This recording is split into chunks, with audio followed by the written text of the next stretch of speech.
Welcome to the Loins of History. I'm Colin, and I'm joined by my co-host Jay. And we've got an exciting new series that we're going to start on the history of U.S. and Chinese relations. I'm really excited about this series, Jay, because I think this is going to be, as a matter of fact, it is one of the most important geopolitical dynamics going on right now. Unless you've lived under a rock, you know that the Chinese and the U.S. have been somewhat confrontational recently. Under the Trump administration, we had new negotiations on trade rights. Right now, the Biden administration is kind of in a battle about the semiconductors and production of semiconductors, which, if you remember back to our last episode, fueled the digital age and a lot of economic growth. So it's a really big deal, not just for the growth of the economy, but to maintain these digital tools on which we rely on now. With this dynamic, it's something that's going to be important for the next 100 years. The Chinese have a vision for the future, and that vision has them as number one. They want to be the global hegemon. And what we want to do on this podcast is give some historical context behind that. We are not necessarily going to dive into the absolute 5,000 year history of China into great detail. We're not going to be studying the Qing Dynasty and their lakes of wine. It's fascinating, but that's not what this podcast wants to do. We want to help you understand what is happening now through the past, because the past has been settled and it's something that we can look back to study. And it's really going to give us the context to understand why the Chinese are acting the way they are now and what they're going to do in the future. That's right. Yeah. So just to kind of reiterate exactly what kind of podcast we are, there's really good history podcasts out there that are way better at doing the technical history than we are. Colin and I are amateur historians, right? We don't do this for a living, but we do it for the love of history. But we do it for the love of the game. Like, we believe history as a discipline does itself a disservice by not trying to apply itself to today. In fact, I would argue that the main reason why history exists as a discipline is so that we as human beings can better understand today. And it always boggles my mind when people, in the professional history industry don't want to talk about it. Like, they kind of stop the history 50 years ago and go, it's too controversial at this point. And I would argue one reason why we can't have good discussions in our society, at least in the US today, is because we don't know our history. Like, we don't know the background from where we came from. And we chose China and US relations for our next one because, like Colin said, this issue's not going away. This isn't like, we beat the Nazis in 4 to 6 years, depending on who you are, and it's over, and we don't have to worry about them anymore. Like, that's not happening between the U.S. and China. I would argue we don't want that to happen. No, our fates are so intertwined. It would cause a significant disruption to the world order if one of us was to go away suddenly or to lose, right, so to speak. Right. I think one helpful way of thinking about this is the U.S. and China should think of one another in the same way that the British and the French did for like 1,000 years. We should think of the Pacific Ocean as the English Channel. I know that's crazy to say because those are obviously like two very different size bodies of water. But the United States has significant interests in the Asian mainland in the same way that the British, they were not continental Europe, but the British for 1,000 years were in competition with the French because of their interests on the European continent. In the same way, the United States, yes, there's a very large body of water in between our two continents. However, due to technology, due to information, due to all kinds of things that we're going to talk about here as this series goes along, the United States is not leaving Asia from an involvement aspect, no more than the Brits are going to no longer be involved in continental Europe.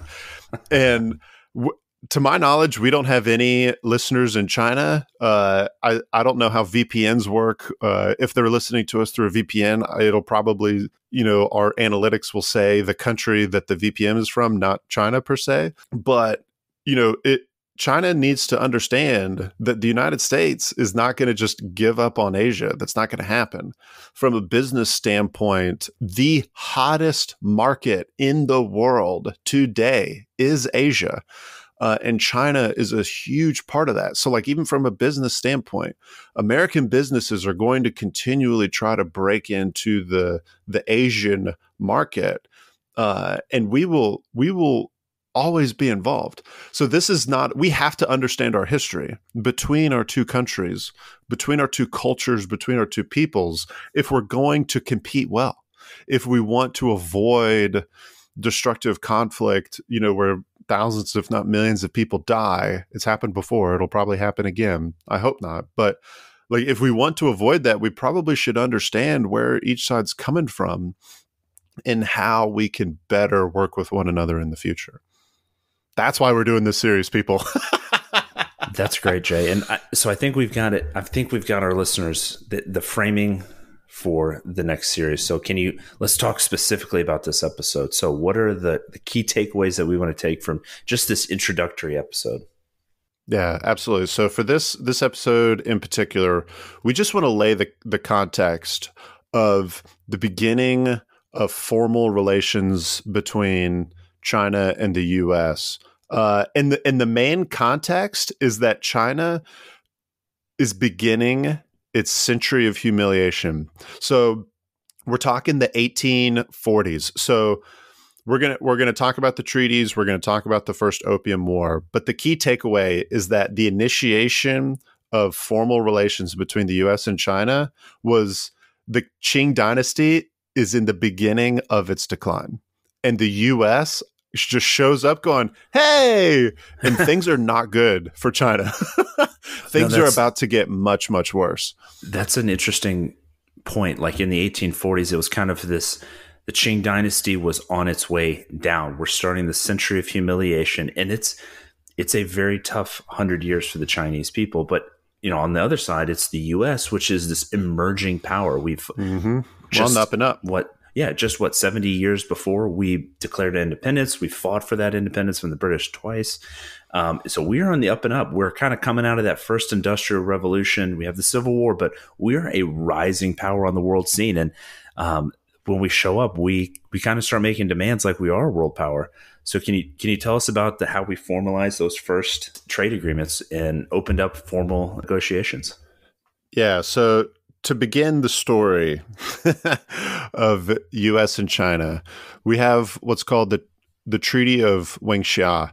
And disclaimer, there's going to be a lot of really bad pronunciations. I'm glad you brought that up. I'm really sorry, folks. I'm really sorry. I do not speak Mandarin. Colin, you don't shock me right now. You don't speak Mandarin, do you? Unfortunately not. Yeah, like I don't speak Mandarin. Really sorry, gonna mispronounce some stuff, but I promise that the good intentions and effort will be there. So I'll try and learn it by the next episode. Yeah. So in 1844, the United States and the Qing Dynasty signed what's called the Treaty of Wangxia. This treaty is what began formal relations. It was the first formal treaty signed between the Chinese and the Americans. Prior to this treaty, we the United States, we knew about China, right? And China knew about us, and there had been some trade prior to this point. There's, you can read about Americans were actually importing opium into China from Turkey. There was a trade, albeit a bad one, that had kind of already been established, but between our governments, there was no formal thing. So this Treaty of Wangxia is what began formal relations between the U.S. and China. But to kind of understand what's going on in 1844, you have to understand the first Opium War. The first Opium War took place between the British and the Qing Dynasty from 1839 to 1842.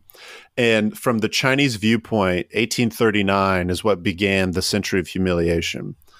Long story short, I'm sure we've all, us Americans can probably recall vaguely hearing about the Opium Wars in our history textbooks.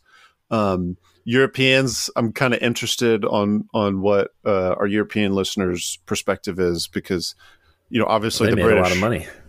Yeah, like they were the ones actually engaging in the conflict. So I'm curious what their history books have taught them. But the Opium War was essentially the British East India Company was growing and producing opium, which had, in the 1830s, 1840s was a very addictive recreational drug. Well, weren't they using it for like medicinal purposes? Yeah. But it was low use, kind of like fentanyl now. It technically has some medical uses, but if it's abused, it can be very addictive. So, yes, it began as medicine, but at some point recently to the 1830s and 40s, it had produced a smoking variant. And this smoking variant was used for recreational use in China. And it was huge. Like, demand for opium by Chinese people was huge. And the British East India Company was more than happy to make this opium in India, ship it over to China, to this huge market. I think at this time in China, there were around 400 million people living in China, which is around the same population as the United States today. It's bigger. It's 70 million people bigger. That's a lot. Yeah, so that's more people than what live in the United States today, right? And we, by the way, are the third most populous country in the world behind China and India. So that's a lot of people. That's a huge market. So if you can sell your product which in this case is opium, if you can sell it to them, you can make a lot of money. Well, of course, this drug is not one to make someone productive in society, right? It's extremely addictive. It ruins your livelihood because all you want to do is smoke opium. So various emperors, Qing Dynasty emperors, had banned opium, but they were having a very difficult time enforcing this rule. Well, in 1939, the emperor... 1839, the Chinese emperor appointed a governor general, Lin Zexu. No, he's not French. I just can't pronounce it. Zexu. Sorry, folks. He appointed this guy, General Lin, to basically get rid of opium. And long story short, down in Canton, which is in southern China, he seized around 1,300 metric tons of opium that had belonged to the British.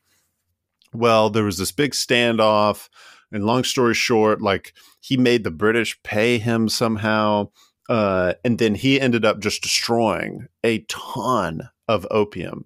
Well, the Brits found out about it. They got really mad, and they said, we're going to make the Chinese pay us for all that opium. So the British did the most, British thing possible. Tally-ho, mates. They sail their ships. They sail their Royal Navy ship. Yep, they sail their ships into Macau, which is near Macau and Hong Kong, so still southern China. If you love to gamble, you know where it's at. Yeah, it just obliterate the Chinese Navy. It's interesting to see that the difference in what, the Industrial Revolution, what it can do for military power. Because at this point, the British were well into the Industrial Revolution, and their Navy was substantially stronger and more advanced. Obviously, right.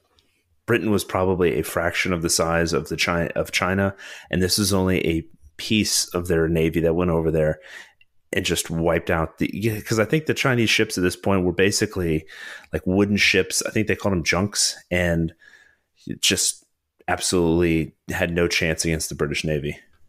Yeah, it was no contest. And when this outside threat, the Qing Dynasty was more or less powerless to kind of not do anything. China's a very poor country at this point. They had not really had much of an industrial revolution. And there's a lot of internal dissent. And, if you know anything about Chinese history, there's these waves of, famine and drought and poor living conditions. And the Chinese, these warlords would come around and they would threaten the stability and they would threaten the mandate of heaven. So the Qing, when the British came in, the Qing just kind of wanted them off their back. So so this all happened in 1840. The British ship sailing in 1840 destroyed the Chinese defenses. So in 1842, they negotiate this treaty called the Treaty of Nanjing. And this was the first unequal treaty, one of the major ones between the British and the Chinese.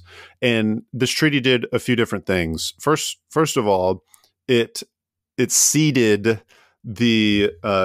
what we now know as Hong Kong to the Brits. If you've seen in the news recently, the Chinese have actually started teaching in their textbooks that Hong Kong was never a part of Great Britain, which is interesting because, again, thinking about this in context of the century of humiliation, they are trying to whitewash this. That's how bad it is. It's like completely. It's like the equivalent to us, slavery we were never slaves. That never happened. Wait a minute. No, it's no, it did. Yeah. So the Treaty of Nanjing, it ceded Hong Kong. It also created 5 treaty ports, which this is big because this is when the United States kind of goes, wait a minute. It created 5 treaty ports, Shanghai, Canton, Ningbo, Fuzhou, and Xiamen, which a lot of these were kind of in the south and central east coast of China. And I actually think Fuzhou was called Fuchu at the time. And I think Xiamen was called Amoy or something like that. So some of these, and Ningbo was called Ningpo. we were still learning at that point in time. But anyway, there were these 5 treaty ports. And what these treaty ports essentially were they were designated areas where Western powers, and at this point British, could actually buy land, establish businesses, churches, hospitals. They would have their own districts within these cities.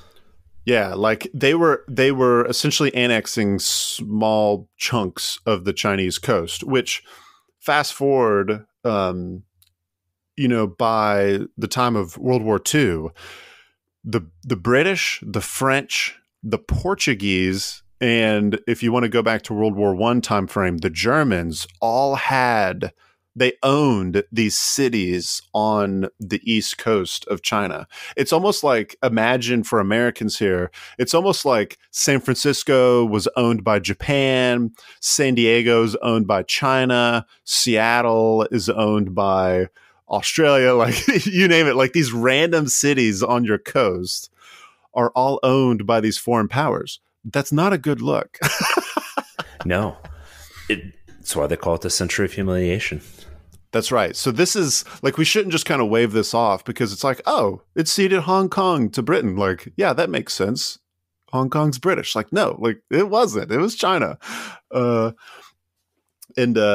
so it did that. And it forced, so the Treaty of Nanjing, it forced the Qing Dynasty to pay an indemnity of, in current dollars, 21 million, which was a huge burden for the Qing at that time. And it also allowed the opium trade to continue within there. So that's kind of the gist of the first Opium War. Jay, that's a good synopsis of the first Opium War, and I do just want to make a couple points as you were talking about that. I kind of want to tie this back into when we were talking about mercantilism, because this opium trade started. If you think about mercantilism, where they wanted to keep the goods within their own closed economy, so the British, the French, they had this closed economy, and in China, they didn't really have a demand for European goods, so they had to pay heavy amounts of silver in order to get, to get Chinese goods, and that's money leaving this closed economy, and they didn't really like that. So using opium, it's something. Like you mentioned, there's a demand right there, and it's something that the British could get very easily. So instead of having this money leaving their closed economy, now they could just get opium and make money and take money out of their system and put it into this closed economy of Great Britain. So we haven't moved into pure capitalism. So this is kind of like late stage mercantilism by the 1840s, but still they didn't like money leaving their economy. But opium, they didn't mind because they knew it had a damaging effect on the Chinese, and it was a massive, there's a massive demand for it. And then the other point I want to make, that's a great point. We're talking about the century of humiliation and these ports being basically owned by other countries. This happened 180 years ago, and Chinese history spans almost 5,000 years. So 180 years ago, like for the Chinese looking back, like it's almost like yesterday. This is very recent, and it is still something that like you just mentioned, they're saying Hong Kong was never part of Great Britain. If you were born in the 90s, Hong Kong, like the quote lease wasn't up until 1999. Mm-hmm. It's very recent, and they're literally trying to take this away. But I say that to contrast that with Americans. And it's like, as an American, we have such short memories because our country is so new. Like, think back to pre 9/11. It's almost like another time. It's almost like another epic. It's hard to think back that hard. So comparing and contrasting the cultures of the U.S. and the Chinese, like the Chinese are ancient. And so we have to frame this in like these things that happened 180 years ago feel like yesterday to them. Whereas for us, we're like, President Tyler, 180 years ago, the 1840s, like that's a lifetime ago. That's over our country is not even 300 years old. 180 years is over half. That's greater than half our country's time frame. So I think Mike Duncan, who does the History of Rome podcast, he said it like the decline of Western Rome lasted longer than the U.S. has actually been a country. Like, that's how new we are in historical terms. So that's my little side tangent to say, like, they have a very different mentality about these things in history than we do as Americans. Again, that's what we're trying to do at the Loins of History. We're trying to explain the present through the past. Yeah, no, that's good, because we'll probably say this phrase lots of times. The phrase, the Chinese view of time, is very different from what the Western and especially the American view of time is. And it's the long game. Not to get too far ahead, this is probably several episodes in the future, but one reason why Chiang Kai-shek was so frustrating to Americans was he employed this concept called the strategic retreat. And it's a very Chinese thing. Like, if you tell Americans that a strategic retreat is a good thing, we'd probably think you're crazy. But the reason why Chiang Kai-shek was fond of the strategic retreat is because from his perspective, it's like, this is China. We're huge. Like, let the Japanese come in and we will swallow them whole, because that's what the Chinese have done over, and the Mongols, the Huns, like, you name it, the Japanese, the British, like, you name it, these, foreign external powers, China's just absorbed them. Henry Kissinger actually makes a really good point of this in his book on China, which I'm sure we'll reference again and again. But it's like, Chinese culture is really about how it has absorbed and assimilated its conquerors. Whereas, Western history, European history, there's a conqueror, and we think of the Romans, like the Romans would intentionally assimilate its the tribes that it conquered and make them Roman. Well, China's the opposite. It would, anytime it got conquered, the Mongols are arguably the best example of this. Anytime it was conquered by a foreign power, they're like, okay, you can be the emperor. And then over time, the conquerors started looking more and more Chinese.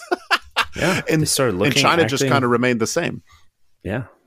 And that's because, to your point about time, like they have this view of time that we don't have, where they play the long game.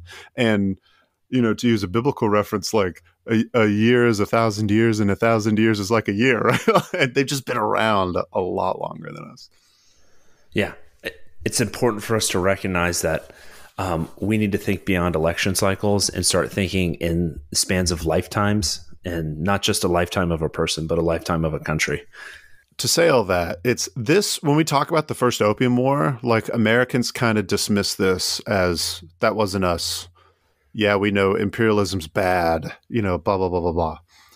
To the Chinese, it's not that simple. To Xi Jinping and the Chinese Communist Party, it's not that simple, because they see the first Opium War as Western external influence in their country that began a 110 years, to be specific, decline in their country from 1839 to 1949, which 1949 is when the Chinese Communist Party, pushed all the nationalists out. And when people talk about the 100-year marathon, that's 1949 to 2049, which the goal is to have a united China, cough, cough, Taiwan, and cough, cough, parts of, border disputes with India as well, to have a whole China by that point in time. So, like, this isn't just like the first Opium War isn't an irrelevant part of history. It's like, it's scar tissue to the Chinese. So it's important for Westerners and especially Americans to understand.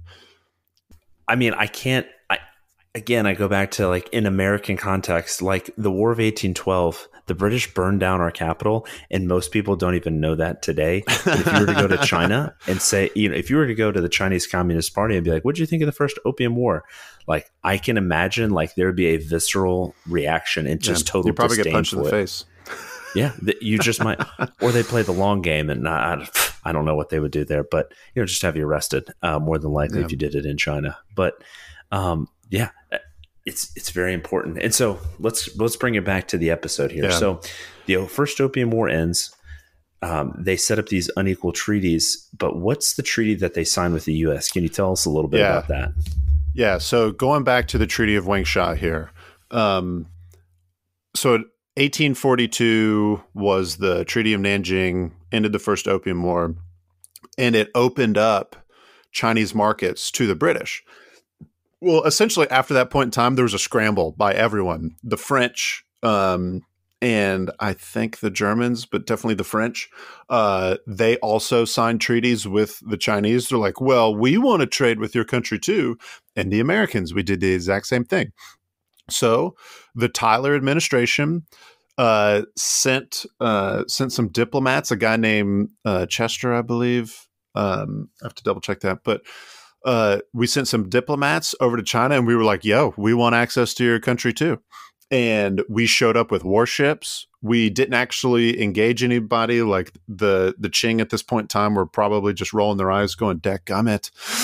Here they come again. Yeah, they did. Here we got more white devils over here trying to come in our country.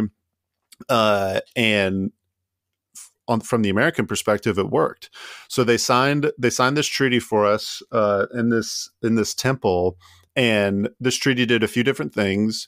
It granted the U.S. most favored nation status, which is an interesting title because there's multiple most favored nations. All most favored nations status, all that means is that we're going to grant you equal trading status as these other countries. So don't be misled by the word most. Think of it as just a favored nation, and you are equally favored as all the other most favored nations. So it granted U.S. access to Chinese markets. It set fixed tariff prices in the 5 treaty ports. It allowed U.S. missionaries and businesses to buy land in these treaty ports, to where we were going. We established churches, we established hospitals, we established businesses. It allowed Americans to learn the Chinese language. At this point in time, it was illegal for foreigners to actually learn the different languages, which at this point in time, there were several different dialects, but there's just kind of like this blanket, you can't learn our language type deal. And this treaty got rid of that.